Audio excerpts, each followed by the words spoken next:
Good afternoon. Please, all be seated, please. Madam Secretary, Deb, you've done an incredible job in a short amount of time. And I told you when I asked you to be Secretary of Interior that I understood I was politically raised by Danny Inouye, Indian nations. Indian nations. And I want to thank all the leaders that are here today for your support, for your help getting this done. And it's really, really important. And I want to thank Brenda, the Council of Economic Quality, Environmental Quality, and Gina McCarthy. If you need any translation, talk to me after. Gina, you're the best. You're the best. And I want you to know, although he didn't speak today, I want to thank my buddy Tom Vilsack, Secretary of Agriculture, for being here today because he's about preservation. And Maria, Senator Cantwell, thank you for your really hard, consistent, unrelenting work on these issues. And I also want to thank Michael Bennett the same way. He's been in this and never, from the moment he got elected, has been pushing hard. And Ruben, I want to thank you, Congressman Gallego, for the work you've done and continue to do. I really mean it. This may be the easiest thing I've ever done so far as president. I mean it. I mean it. I got to tell you a quick story. When I was running for office, and I'm embarrassed, I can't remember exactly which state I was in, but a gentleman and I think it was his wife and a little girl said, could I talk to you? And she had this, I couldn't understand what she had in her hand. It looked like a teddy bear or something. And she said, can I talk to you, Mr. She wasn't sure what to call me. I wasn't elected yet. Mr. President or Mr. Vice President. I said, sure, what's the matter, honey? She said, I want to give you something. I want to give you some bear's ears. I looked at her and she gave me this little set of bear's ears. She said, you've got to promise me. You got to promise me. You'll protect the bear's ears. And I'm thinking, what the heck is we? I mean, at the time, I knew bears, but I didn't quite get it. She said, her dad said, you know, a national park.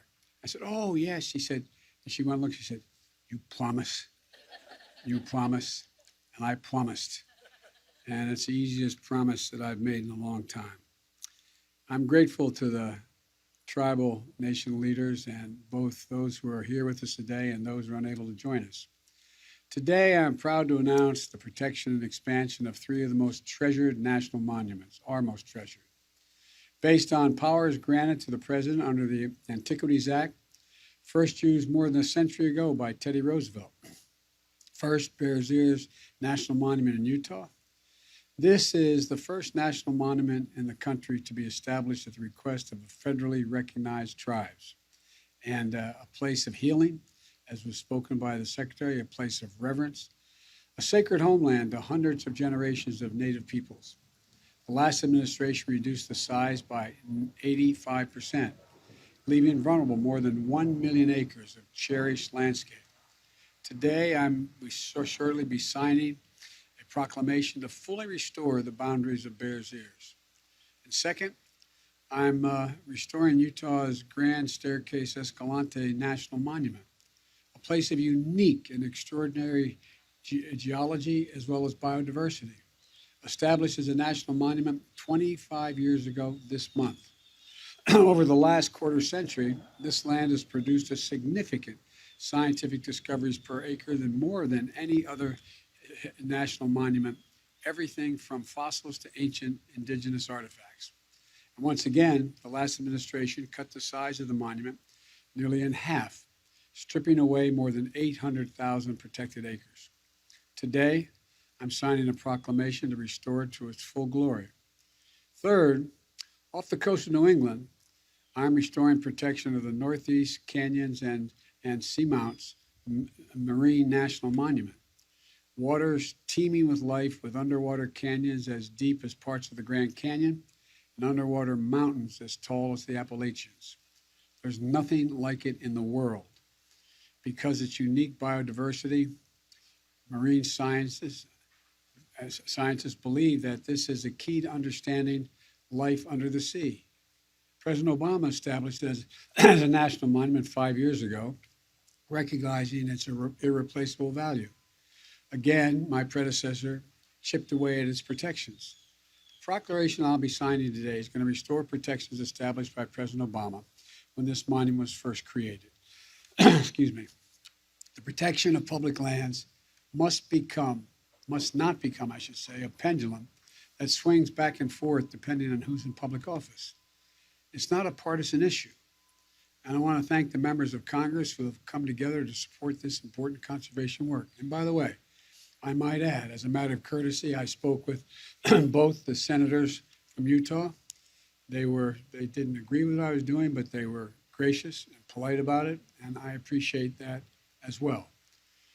The truth is, national monuments and parks are part of our identity as a people.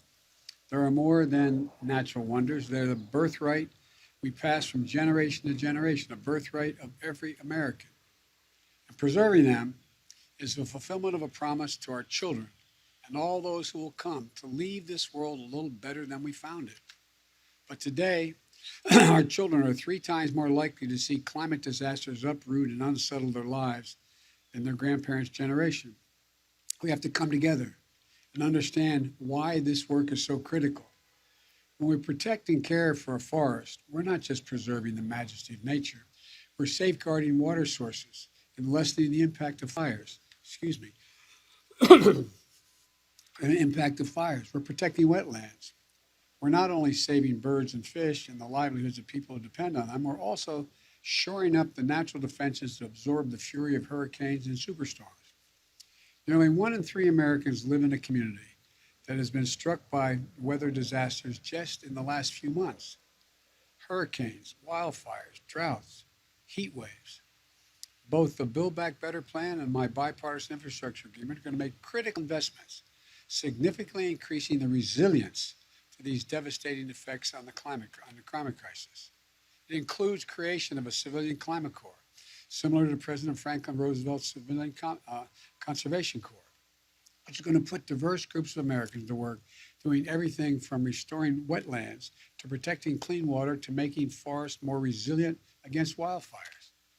My plan also puts Americans on a course to achieve 50 to 52% reduction in greenhouse gas emissions by 2030 and to reach net zero emissions no later than 2050.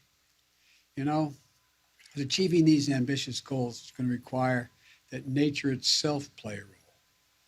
Scientists estimate that the protection and restoration of natural lands and waters can provide nearly 40% of the solutions to climate change.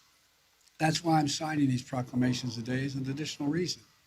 It's also why I'm restoring protections for the Tongass National Forest in Alaska, which I've had the great honor to visit. As a matter of fact, when I was meeting with, back in the days when the senator from Alaska, I was with him after the oil spill on the North Slope, and we stopped in the Tongass Forest, and he sat me at a table in this magnificent restaurant in the middle of the Tongass Forest, which has tree trunks as big as those trees holding up the whole building. It's magnificent. And he sat me with what I kid and call Hoss Cartwright and his family. 4 big guys, really big guys, and they had a lumber company that they were foresting in the area, and they wanted me to support paying for roads into the national forest so they could forest. And we started the conversation. And to make a long story short, when I made it clear I wasn't going to do that, the father turned to his son, who looked like that program at Hoskart, big fella. And he said, I'll bet, I won't use the exact language. He turned to me, I'm across the table. And he's got he and 3 of his sons. And he said, I'll bet this so-and-so, referring to me, and an expletive deleted, doesn't realize he's closer to Lexington, Kentucky today than he was when he just flew off the North Slope. And it made the point to me. Alaska's pretty big. There's an awful lot we need to protect.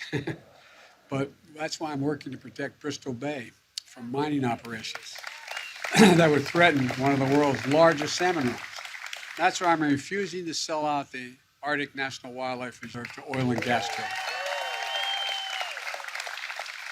These protections provide a bridge to our past, but they also build a bridge to a safer, more sustainable future, one where we strengthen our economy and pass on a healthy planet to our children and our grandchildren.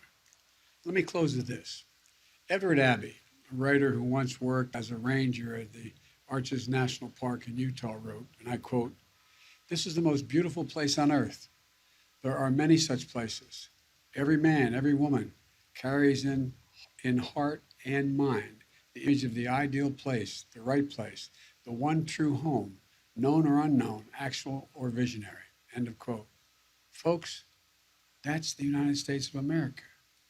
That's America, a country we all share together, a country that we must protect together. And this is just one more step in doing what other presidents have done, starting with Teddy Roosevelt. And I'm now going to sign these proclamations and thank you all. Thank you all for your support. Thank you. Come on, guys.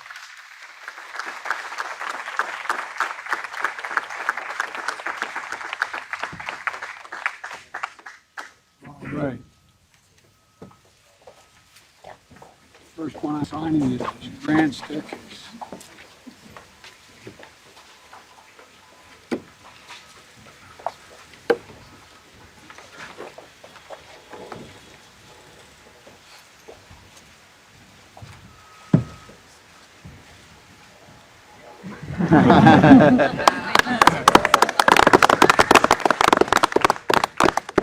All right. The second one I'm signing is the Bear's Ears. Yes. I wish I could remember that little girl's name. I hope she's watching. Hope she's watching. Thank you for signing this, President. It's important. You guys know it better than anybody.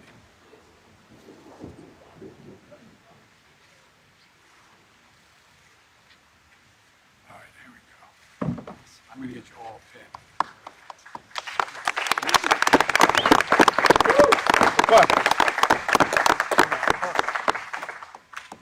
And the third one I'm signing is the Northeast Canyons and Seamounts Marine National Monument. I'm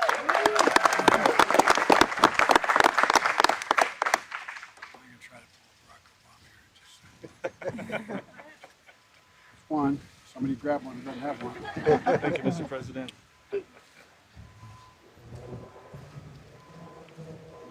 Next one.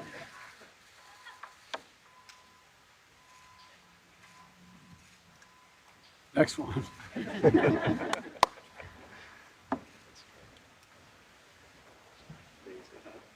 Next one. I'm going to do the same back home, Mr. President. Thank you. Next one. I'm gonna start adding middle names.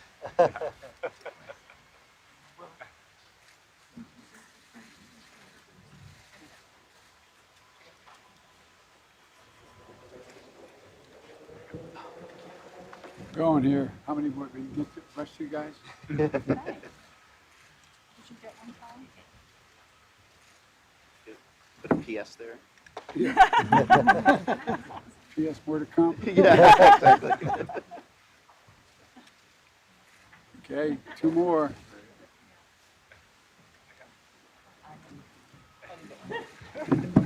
Barack used to be able to do this to say Barack Obama, and he didn't give away 17 pence. There you go. One more. And if I don't have enough pens, Do a heart sign.